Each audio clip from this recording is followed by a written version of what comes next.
On the night of May 14th, 2025, the evening inside Disneyland Park was illuminated by a parade that fans have been eagerly anticipating for almost a decade. Disney's Paint the Night Parade made its illustrious debut as part of Disneyland's 70th anniversary celebration, but onlookers noticed a few differences from when the parade originally played at that resort all the way back in 2016, and nearly all of them were for the worse. Let's talk about Disney's Paint the Night Parade removing the songs Zip-a-dee-doo-dah and When You Wish Upon a Star, along with the iconic line, "Ladies and gentlemen, boys and girls," here on That Park Place.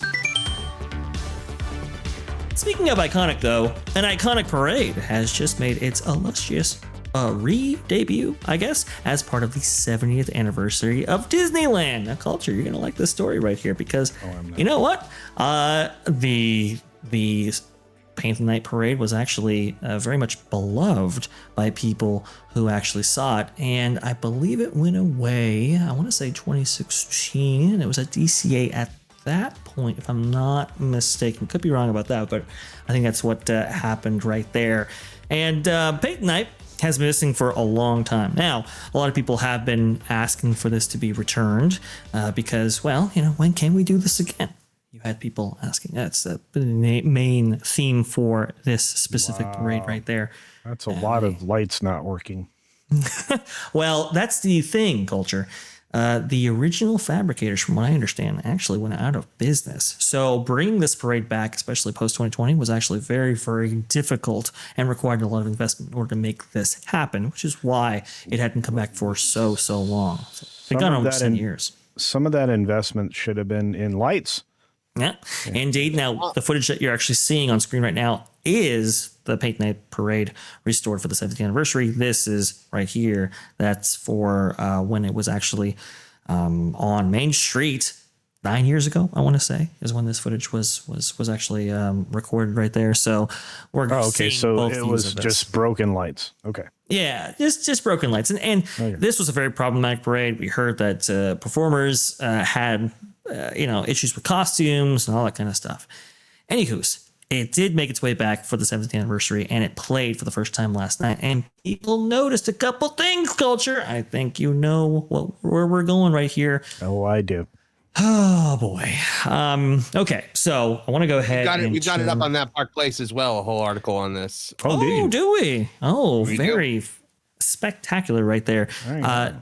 Marvin, go ahead and give me the link for that in the chat. I did already. Oh, I see. Okay. Well, the opening for this parade right here used to go a little something like this. I'm going to go ahead and play the audio very, very quickly here. Here you go. So you had a line which, preceded all nighttime spectaculars actually for Disney parks worldwide. Here you go. Here's what that was. The original Paint the Night audio. Okay, ladies and gentlemen, boys and girls. And that played in front of the electrical parade, actually. This right here is the new line, this via Laughing Place on YouTube. Let's see if we can hear it very quickly.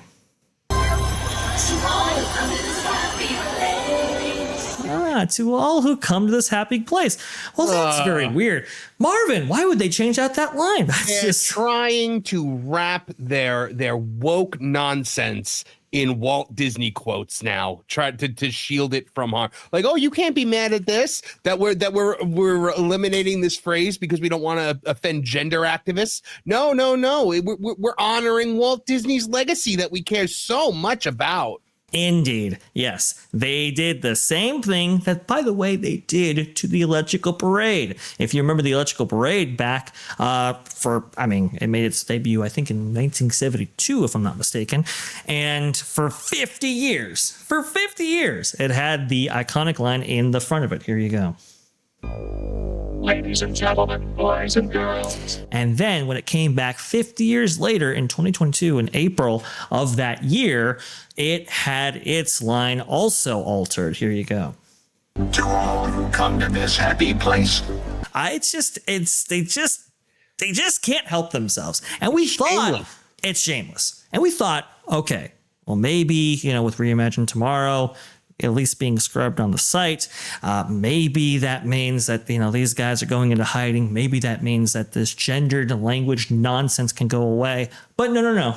It must remain. It must stay. And it gets worse, folks. It gets worse because at the end of Paint the Night, there was a segment that included zip-a-dee-doo-dah. And it was actually interwoven with, I want to say, When You Wish Upon a Star. When You Wish Upon a Star, yeah. You know what's coming, folks. They had to get rid of that as well. So no zip-a-dee-dah and no When You Wish Upon a Star kind of mashup. It was actually a very beautiful way, a finale for this entire Paint the Night parade right here. And now they don't have zip-a-dee-dah or When You Wish Upon a Star. In fact, they've taken the Jonas Brothers song "Celebrate Happy," if I'm not mistaken. That's what it's called. That they recorded for the 70th anniversary. Brilliant title, right? Yeah, exactly. It's so great. And celebrate happy with these 40-year-old men. Yeah, that's very on brand for Disney, Marvin. I'm just saying. Yeah, because you know, the fact that they use the Jonas Brothers for this just proves that they are not targeting kids. They are not targeting families. They're targeting 30-somethings and 20-somethings, elder 20-somethings, millennials who, screamed for the Jonas Brothers, back in the aughts. So, Correct. Correct. Proof positive right there that they're playing on that nostalgia. They didn't even do it well. Like they didn't even incorporate this song well into the overall soundtrack. They literally just kind of shoved it in there, and you can hear it, folks. It sounds forced. It sounds shoved in there. Versus zip-a-dee-doo-dah and When You Wish Upon a Star were just brilliantly mixed in with the original recordings right there. I believe Owl City did do the mixing and a lot of the recording for the original soundtrack back in what? I want to say it made its debut in Hong Kong Disneyland, 2013, 2014, 2012, somewhere around there. Culture, your thoughts on all of this? Par for the course for Disney and their neo-Marxism. I mean, this is going to be something we're going to see probably for the rest of the next decade until Disney shakes out all the filth that they've accumulated and all the people who are unqualified, all the HR, wannabe HR candidates that went to gender studies classes instead of actual school.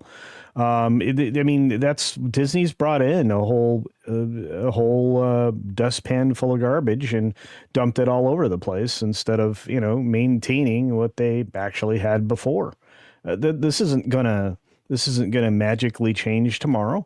It's not going to change while you have the current leadership. It's not going to change while they continue to pretend that they may have gotten rid of some of the garbage that they had been infested with, and yet just basically hid them somewhere else for them to continue on destroying everything that was, the Americana that was Disney.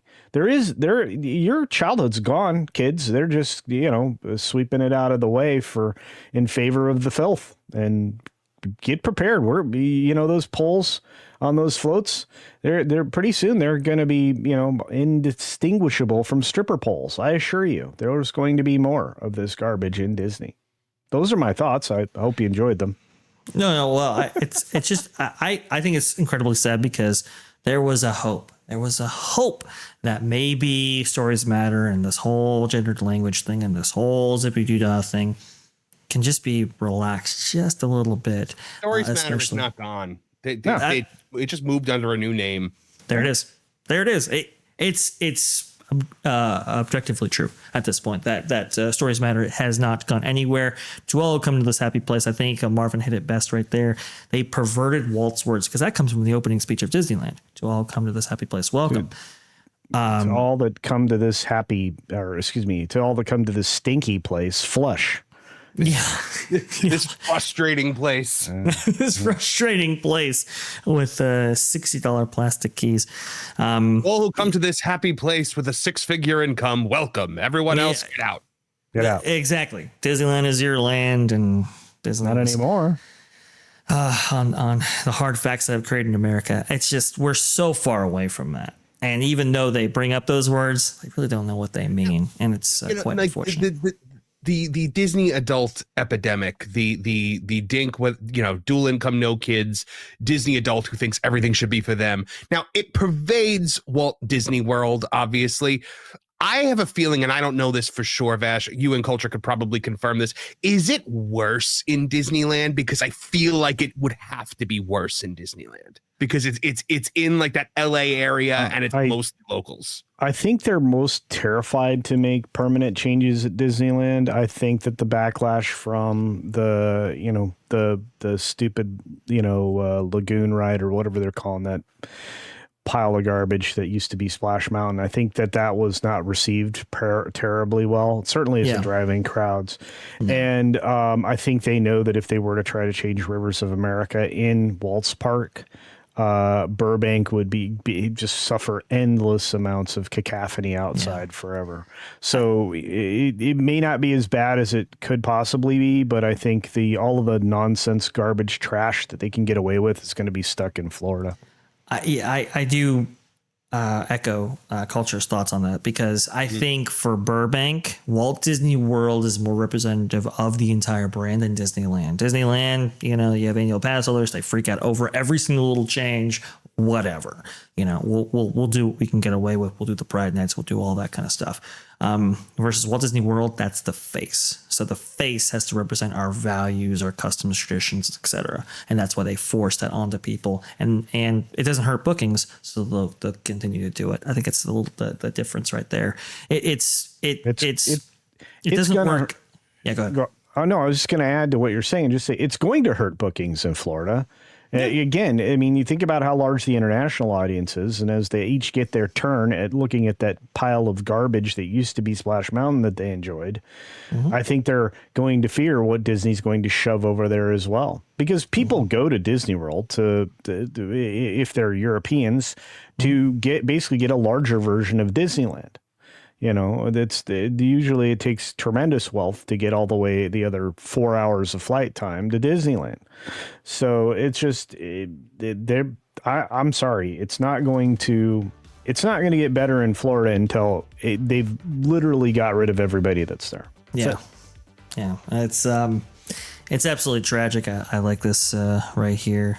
Dumb Bear. I think they should change the line in "When you wish upon a star" to quote "makes a difference who you are," because apparently to Disney it does, and we've seen that from Ironheart. We've seen that do all these different things, and now these are expressed in the Disney parks, and that is a sad thing. Thanks for watching That Park Plays News. For more information, consider checking out www.thatparkplace.com. And don't forget to subscribe, share, like, and send this out on your favorite social media accounts.